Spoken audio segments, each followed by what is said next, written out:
Dr. John Olney was a neuroscientist who was actually the discoverer of the process of excitotoxicity that occurs in the brain.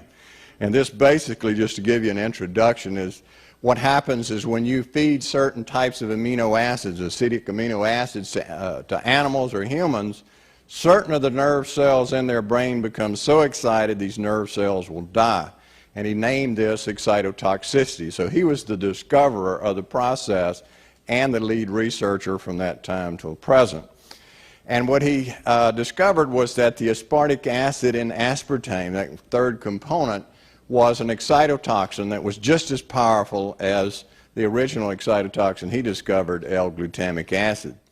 If, for instance, you eat a food and you feel that you have clouded consciousness, it's difficult to think, you feel like you're in a gray cloud, you can't put your sentences together, have difficulty coming up with different components of your sentence. All of these things indicate that you're having difficulty logically thinking, and that's a very early sign or sensitive sign for MSG toxicity or aspartame toxicity. Some people have much worse reactions. Some people have cardiac arrest. Some people have all sorts of neurological problems, numbness, blindness, difficulty seeing, double vision. All these things can indicate sensitivity to these components.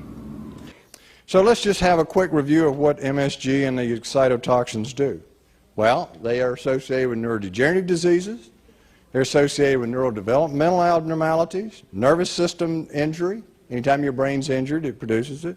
Endocrine disorders, diabetes type 1 and 2, syndrome X, gross obesity, enhanced cancer growth and spread, immune dysfunction, retinal disorders, arteriosclerosis, multiple sclerosis, lupus, and other autoimmune disorders, GI disorders, and sudden cardiac death. I'd put more on there, but I didn't have room. We're making these conditions advance a lot faster. We're making them a lot more severe. And we're taking cases that would never actually have developed into multiple sclerosis, and we're throwing them into full-blown disease. Same thing with Parkinson's and Alzheimer's disease. Even though food additives were not the original cause of the disorder. Every 10 years, they double the amount of MSG that's put in food. That's not even counting the aspartame. So we're consuming enormous amounts of these substances in a variety of foods. We're magnesium deficient, which makes you infinitely more susceptible, and we're exposed to all kinds of metals like aluminum and mercury, which paralyzes your ability of your mitochondria to produce energy, and that magnifies excitotoxicity enormously. We're developing a society because of all of these different toxins known to affect brain function. We're seeing a society that not only has a lot more people of lower IQ, but a lot fewer people of higher IQ. In other words, a dumbing down, a chemical dumbing down of society. So everyone's sort of mediocre. That leaves them dependent on government because they can't excel. We have these people of lower IQ who are totally dependent.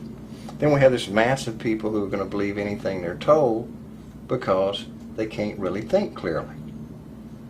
And very few people of very high IQ who have good cognitive function who can figure this all out.